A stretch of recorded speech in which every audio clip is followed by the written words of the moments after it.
할렐루야, 아멘. 오늘 이 8월 네 번째 주일 이렇게 저녁 예배까지 우리를 인도해 주신 우리 하나님께 감사와 영광을 올려드리고, 또 이 저녁에 다시 만난 우리 성도님들 한 번 더 환영하고 축복합니다. 오늘 대표 기도하신 우리 강종민 집사님께서 나는 사울입니다 라고 고백하셨는데, 사실 저도 참 동일한 고백을 하게 되더라고요. 특별히 사무엘상 설교를 하면서 그 말씀을 묵상하면서 묵상을 하면 할수록 나라는 사람이 이 사울과 정말 비슷하구나. 사실은 이 사울보다도 못한 인간이 바로 나구나라는 생각을 참 많이 하게 됩니다. 예전에는 미처 몰랐거든요. 예전에는 그냥 사울이라고 하면 그 다윗이 이제 세워지기 전에 어떻게 보면 그냥 이제 지나가는 그렇게 한 실패한 인물 정도로만 알고 있었는데, 그래서 마음속에 이렇게 은근히 그 사울에 대해서는 그냥 가볍게 생각하는, 그리고 나하고는 정말로 전혀 상관이 없는 그러한 성경의 인물이라고 생각을 했는데, 말씀을 깊이 묵상할수록 나는 사울보다도 못한 사람이었구나 라는 그러한 고백을 하나님 앞에 드리게 됩니다. 그러나 너무나 감사한 것은 바로 그러한 말씀을 하나님께서 우리에게 주셨기 때문에 감사한 줄로 믿습니다. 왜냐하면 우리는 그런 말씀을 묵상하면서 그 사울을 반면교사 삼을 수가 있거든요.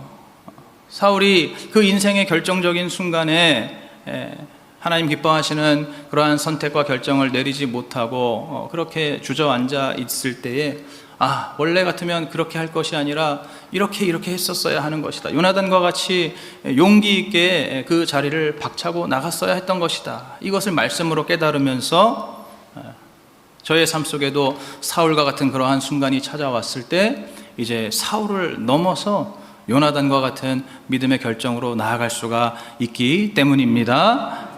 그래서 우리는 사울에서 머물러 있지 않고 사울을 넘어서 다윗으로 갈 수 있고, 또 다윗을 넘어서 예수 그리스도께로 나아갈 수 있는 바로 그러한 말씀을 주신 것이 우리의 축복이고 은혜인 줄로 믿습니다. 오늘도 그러한 마음으로, 그러한 믿음으로 말씀을 받으시기를 바랍니다.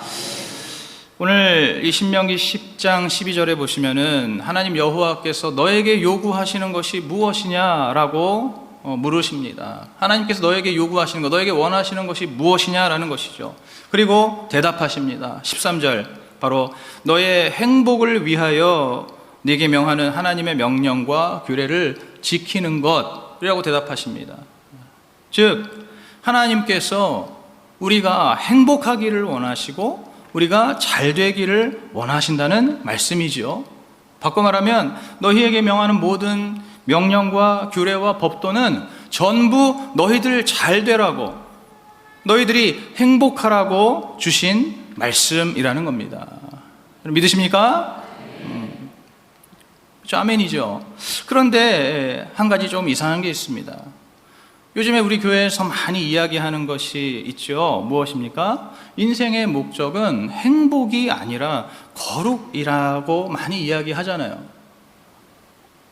어제도 제가 우리 승범이 다윤이 결혼 예배를 드리는데, 제가 수례를 하면서 결혼의 목적도 역시 행복이 아니라 거룩이라고 제가 말을 했거든요. 그런데 도대체 오늘 이 말씀은 그렇다면 오늘 이 말씀은 무엇입니까? 하나님께서 분명히 너의 행복을 위하여 말씀을 지키라고 지금 이렇게 말씀하고 계시지 않습니까? 맞습니다. 하나님은 우리의 행복을 원하시는 것이 맞습니다. 그렇다면 저희들이 왜 인생의 목적, 결혼의 목적이 행복이 아니라 거룩이라고 그렇게 말하고 있는 것일까요? 바로 여기서 말하는 행복은, 이 거룩과 대비되는 이 행복은, 우리가 인생의 목적이 아니라고 하는 이 행복은 사실 가짜 행복이기 때문입니다. 가짜 행복이라는 거예요. 이것은 그저 이 땅을 살아가는 동안 이 땅에서만 누리는 이 땅의 복이라고 할 수가 있습니다. 오늘 본문의 22절을 보시면 내 열조가 애굽에 내려갈 때에 겨우 70명이었는데 이제는 하늘의 별과 같이 많아졌다라고 말씀하고 계시죠. 예. 우리가 흔히 이것을 행복이라고 생각합니다. 맞습니까, 여러분? 원래는 70명밖에 안 되는 이 초라한 그러한 일가족이었는데 어느새 수가 계속해서 늘어서 이제는 하늘의 별과 같이 셀 수 없을 정도로 이렇게 많은 그러한 백성이 되었다라는 것이죠. 우리가 이것을 행복이라고 생각한다는 거예요. 이것을 우리가 말씀을 잘 지켜서 얻은 행복이라고 생각한다는 겁니다. 여러분, 그러나 이것은 잘 들으십시오. 이것은 하나님께서 그냥 해주신 거예요. 자, 엄연히 다릅니다. 하나님께서 이거 그냥 해주신 거란 말이에요. 제가 요즘에 계속해서 말씀드리죠. 신명기 큐티하면서 계속 말씀드립니다. 여러분, 이스라엘 백성들이 출애굽한 이후에 하나님의 명령과 규례와 법도를 잘 지켰습니까? 안 지켰습니까? 이제 여러분 큐티하시고 함께 예배드리고 기도에 오시는 분들은 아시잖아요. 이스라엘 백성들은 출애굽을 할 때부터 그 직후부터 죄를 지었다니까요. 하나님의 말씀과 명령과 규례와 법도를 전혀 잘 지키지 않았습니다. 제가 지난 미랄 기도회 때도 말씀드렸잖아요. 이들의 그 광야의 여정은 오직 죄악과 반역의 연속이었습니다. 끊임없이 하나님을 향해서 거역하고 불신하고 불평하고 원망하고 광야 40년 내내 그렇게 지내왔다는 것이죠. 자, 지금 이제 이 백성이 이렇게 이 광야의 끝에서 이 백성들이 지금 하늘의 별과 같이 많아진 것은 이 백성들이 말씀을 잘 지킨 결과가 아니라는 겁니다. 말씀 잘 못 지켰다니까요. 그런데 지금 결과적으로 이 광야의 끝에서 지금 이스라엘 백성들이 이렇게 하늘의 별과 같이 바다의 모래와 같이 이렇게 수가 많아진 것은 백성들이 하나님 말씀을 잘 지켜서 얻은 그러한 결과로서의 행복이 아니고 이것은 그냥 하나님께서 그냥 해주신 겁니다. 오늘 우리들에게도 시사하는 바가 큽니다. 여러분, 이 땅에서 여러분 복 많이 받으신 분 계십니까? 축복합니다. 축하합니다. 그러나 그것이 정말로 내가 말씀을 잘 지켜서 주신 것인지 여러분 잘 돌아보셔야 합니다. 내가 하나님의 규례와 명령과 법도를 잘 지켜서 그것에 대한 보상으로 내가 남보다 많은 복을 누리고 있는 것인지 아닌지를 잘 분별하셔야 됩니다. 많은 경우에 사실 그러한 것들은 하나님께서 그냥 주신 것일 가능성이 훨씬 높습니다. 내가 남보다 말씀을 정말 잘 지켜서 그래서 얻은 결과가 아니라 무슨 이유인지 모르지만 하나님께서 어떠한 계획과 뜻과 섭리를 가지시고 무엇보다도 사명으로서 남에게 없는 복을, 특별한 복을 주셨다라는 것을 여러분 반드시 기억하시고 늘 겸손하게 더 큰 책임감과 사명감을 가지고 주를 위해 헌신하며 살아야 할 줄로 믿습니다. 하나님께서는 우리가 당신의 말씀을 잘 지켜서 얻는 행복, 다시 말해서 우리가 생각하고 우리가 착각하는 가짜 행복이 아니라 말씀을 잘 지켜서 얻는 참된 행복을 얻기를 원하신다는 거예요. 잘 깨달으시기 바랍니다. 참된 행복을 얻기를 원하신다는 거예요. 여러분, 그렇다면 이제 그 참된 행복이라는 것이 무엇입니까? 그것을 알아야 되잖아요. 그것은 한마디로 말하면 하나님을 사랑하고 이웃을 사랑하는 것입니다. 너무 싱거워서 아멘이 팍 식네요. 내가 기대한 것이 아닌데. 하나님을 사랑하고 이웃을 사랑하는 것, 이거는 사실은 명령 아닙니까? 이건 하나님의 명령 아닙니까? 그렇잖아요? 예. 제일 큰 계명, 제일 큰 두 계명, 하나님 사랑, 이웃 사랑, 명령으로 우리가 알고 있지 않습니까? 여러분, 그런데 사실은 이것이 명령일 뿐만 아니라 그 자체로도 가장 큰 행복이라는 것입니다. 하나님을 사랑할 수 있고 내가 이웃을 사랑할 수 있는 그러한 삶을 살아간다는 것이, 이것이 가장 큰 행복, 이것이 바로 말씀을 잘 지켜서 얻는 참된 행복의 실체입니다. 오늘 14절부터 16절에서 그것을 말씀하시죠. 오늘 저와 여러분은 아무것도 아니고 아무 자격도 없는데, 그런데 하늘과 땅의 창조주이신 우리 하나님께서 그저 우리를 사랑하시고 우리를 불쌍히 여기시고 우리를 선택해 주셨기 때문에 우리 모두가 바로 그 사랑을 알고 이제 우리가 마음의 할례를 행하고 목을 곧게 하지 말라는 것입니다. 마음의 할례를 행하고 목을 곧게 하지 말라. 다시 말해서 그 하나님의 그 크신 은혜를 늘 기억하면서 언제나 겸손한 마음으로 우리 하나님을 사랑할 수 있다면 그것이 가장 행복한 것입니다. 또 오늘 17절에서 19절 말씀, 바로 하나님께로부터 받은 그 사랑, 우리가 갚을 수 없는 그 사랑을 이제 우리의 이웃에게 그 사랑을 갚아주라는 거예요. 하나님께 받은 그 사랑, 우리가 하나님께 갚을 수가 없기 때문에 그 사랑을 우리의 이웃에게 갚으라는 겁니다. 즉 우리의 가족, 우리의 형제, 또 고아나 과부나 나그네에게, 지금 말씀하시잖아요, 그죠? 고아와 과부와 나그네에게 그 받은 사랑을 진실하게 베풀 때에 그게 무엇입니까? 그게 가장 행복한 것이라 이것입니다.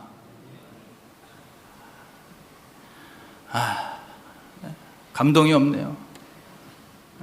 지금 여러분 속으로 그게 뭐가 그렇게 행복하냐 그러시죠? 그러니까 감동의 아멘이 안 나오고 깨달음의 아멘이 안 나오는 것 같아요. 집에 우환 있으신 거 아니죠?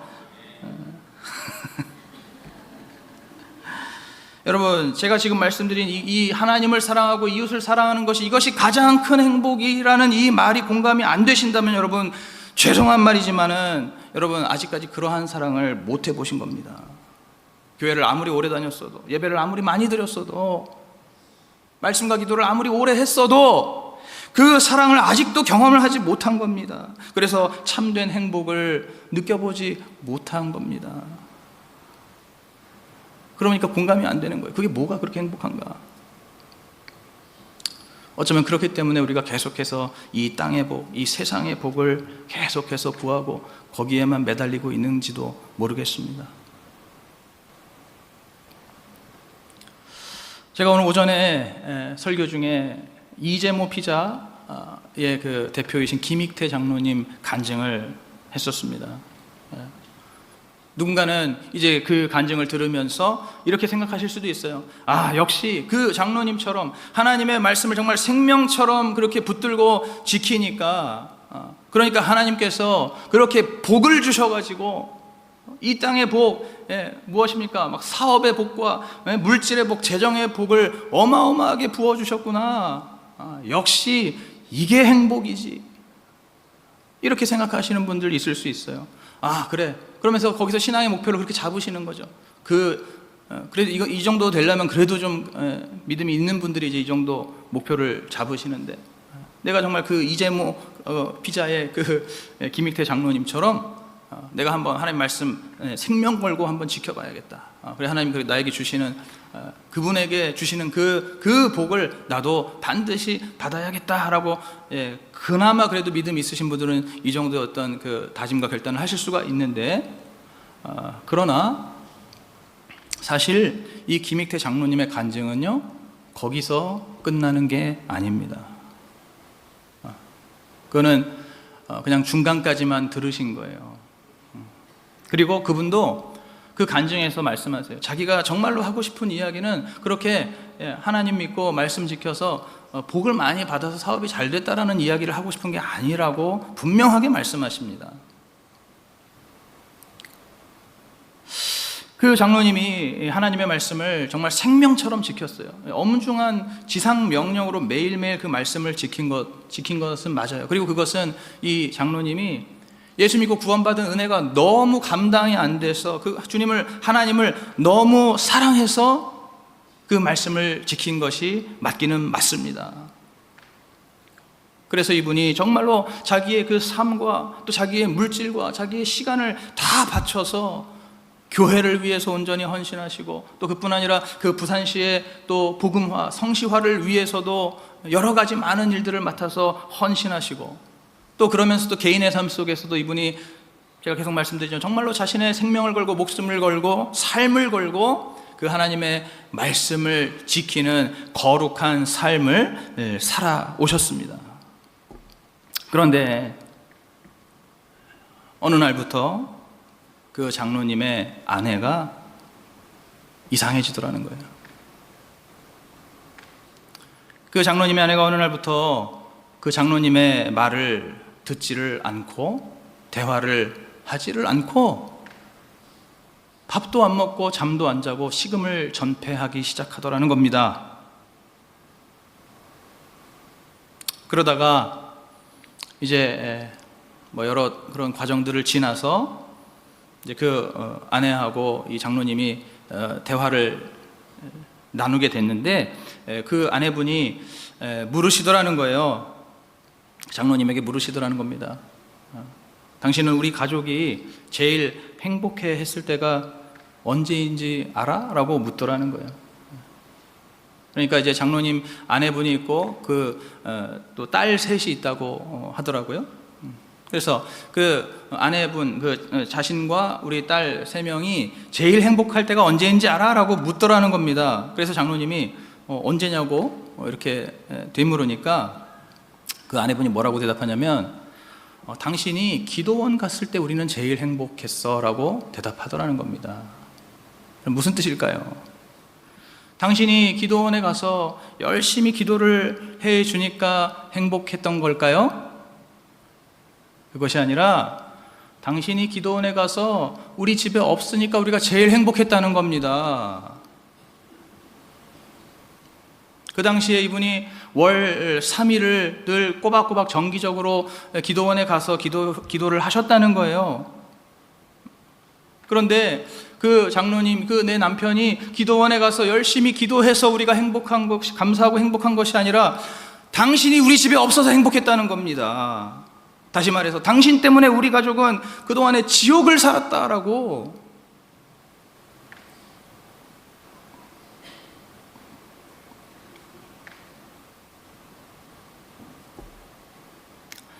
그 아내분이 울면서 이야기하더라는 거예요.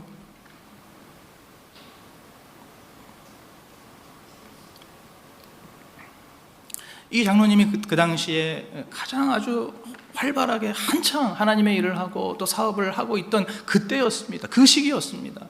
그 어느 때보다도 말씀을 열심히 따르고 순종하고 또 말씀을 적용하던 그 시기였는데, 너무나 놀랍게도 그 아내와 그 자녀들은 지옥을 살고 있었다는 거예요. 이 장로님도 너무너무 놀란 건 마찬가지입니다. 이 장로님은 가족들이 자신을 존경하는 줄로 알았던 거예요. 이 장로님은 가족들이 아빠를 그리고 남편을 자랑스러워하는 줄로 알았던 거예요. 그런데 정반대였습니다. 정반대였어요. 그야말로 청천벽력과도 같은 소리였습니다. 여러분, 어째서 이런 일이 있었을까요? 이 아내분이 어째서 그러한 말을 한 것일까요? 왜 그런 일이 있었던 걸까요? 예를 들자면은 이 김익태 장로님의 그 어머니가 이제 그 이재모 권사님이라고 말씀을 드렸죠. 이재모 피자의 그 이름, 어머니의 이름입니다. 근데 이분이 권사님이에요. 아주 믿음 좋은, 신앙 좋은 권사님입니다. 이분이 열심히 기도하셔서 아들이 구원을 받게 된 거예요. 세상에서 허랑방탕하게 살던 아들이 이 어머니 권사님의 기도로 예수님께 돌아오고 완전히 회심을 해서 새 사람이 된 것은 맞습니다. 그런데 그 어머니인 이재모 권사님은 이북에서 내려오신 분이래요. 그래서 굉장히 그런데다가 이 장로님이 3살 적에 그 아버지가 가족들을 버리고 집을 나갔기 때문에 그러니까 이 권사님 입장에서는 남편이 집을, 자기 가족들을 버리고 집을 나간 것이죠. 그래서 이 권사님이 한평생 굉장히 억세게 살아오셨다고 합니다. 굉장히 강하게 살아오셨다는 거예요. 그렇게 하지 않으면 살 수가 없기 때문에 이북에서 내려오셨고, 또 남편은 젊을 때 이미 우리를 버리고 집을 나갔기 때문에 정말로 강하게 그렇게 살아오셨다는 거예요. 그러다 보니까 그 권사님께서 자기 며느리를 쥐잡듯이 잡은 겁니다. 차마 아들에게는 화풀이를 할 수가 없고, 그러니까 이 며느리에게 온갖 그 화풀이를 다 했다는 거예요, 살면서. 그래서 그 아내분이 그러더라는 겁니다. 내가 그렇게 힘들어서, 우리 그 시어머니 때문에 내가 그렇게 힘들어서 내가 울고 있을 때 당신은 대체 어디 있었냐? 당신은 그때에도 교회에 있었다. 당신은 그때에도 교회에서 여러 사람들과 교제하고, 또 교회에서 또 귀한 사역한다고 헌신하고, 그렇게 하고 있을 동안에 나는 집에서 혼자 울고 있었다는 거예요.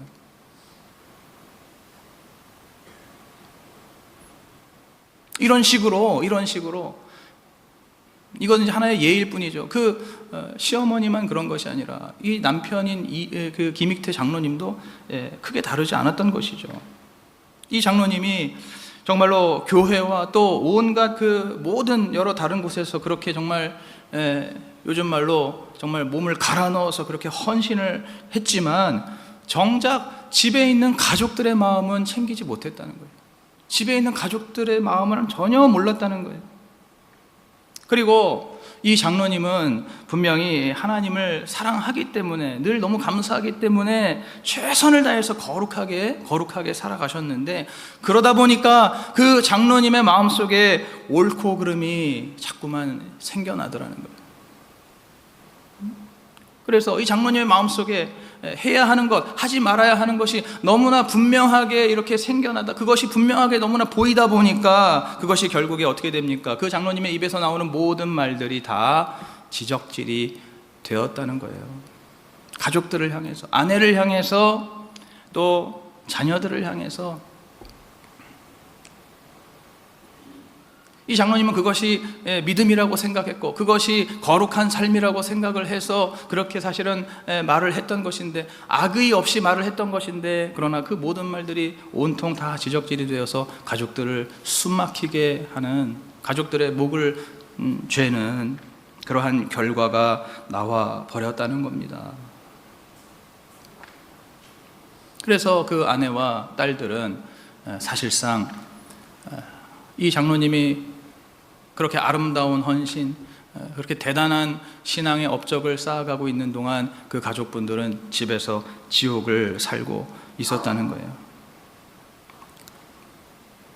그 부부가 이제 그러한 이야기를 하면서 3시간 동안 서로 대화를 하는데, 이 장로님이 그 아내 다리를 붙잡고 2시간 동안을 울면서 미안하다고 사과를 했다고 합니다. 자기는 정말로 꿈에도 생각하지 못했다는 거예요. 꿈에도 그럴 줄 몰랐다는 거예요. 그리고 그 장로님이 이제 그분이 예수 그리스도 처음 믿었을 때 거듭났던 그 변화 이후로 이제 그 장로님의 인생에 너무나 중요한 2번째 변화의 시기를 맞이하게 되었다고 합니다. 그러면서 그 시기에 이 장로님이 하나님께로부터 받은 말씀이 있습니다. 우리 이 시간에 같이 한번 읽어보겠습니다. 로마서 14장 17절 말씀입니다. 로마서 14장 17절 우리 합독합니다. 시작. 하나님의 나라는 먹는 것과 마시는 것이 아니요 오직 성령 안에서 의와 평강과 희락이라. 아멘. 아멘. 하나님 나라는 먹고 마시는 것에 있는 것이 아니라 오직 성령 안에서 의와 평강과 희락이라는 거예요. 여러분, 희락은 무엇을 말합니까? 기쁨을 뜻하는 것이죠. 이 장로님이 이 말씀이 정말로 새롭게 다가오더라는 겁니다. 그동안에 모르던 말씀은 아니었는데, 그런데 그러한 시기를 보내면서 그 장로님에게는 그것이 고난의 시기이죠. 그 고난의 시기를 보내면서 이 로마서 말씀이 너무나 새롭게 다가오더라는 거예요. 자신이 정말로 하나님을 너무나 사랑해서 정말로 말씀에 목숨을 걸면서 예수 그리스도를 믿었더니 하나님께서 너무나 놀라운 사업의 복과 재정의 복을 부어주셨는데, 그런데 그 자체만으로는 온전한 행복이 될 수가 없다라는 겁니다. 어찌 보면은 반쪽짜리보다도 못한 그러한 가짜 행복이죠. 진짜 행복은 바로 하나님 안에서, 성령 안에서 우리가 사랑하는 사람들과 가족들과 형제들과 이웃들과 의와 평강과 기쁨을 함께 누리는 것, 바로 이것이 하나님 나라의 참된 행복인 줄로 믿습니다. 이 장로님도 이것을 깨닫게 된 거예요. 다시 말해서 오늘 이 신명기 말씀처럼 하나님의 명령과 규례와 법도를 따라서 하나님을 사랑하고 또 하나님을 사랑하면서 그 사랑으로 나에게 주신 내 이웃들, 내 가족들, 내 형제들, 내 주변에 있는 어렵고 힘든 사람들, 고아와 과부와 나그네들을, 그들을 온전히 사랑할 수 있는 것, 사랑하는 삶을 살아가는 것, 이것이 참된 행복인 줄로 믿습니다. 여러분, 오늘 이 저녁에 여러분 어떠한 행복을 쫓으면서 살고 계십니까? 오늘 아침에 그 장로님 간증처럼 거기까지만 들으시고, 이것이 역시 우리 그리스도인들의 승리이고 행복이라고, 그러한 승리와 행복을 쫓지 않으셨습니까?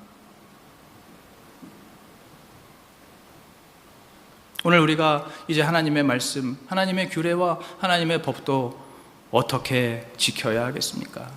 어떤 식으로 지켜야 하겠습니까?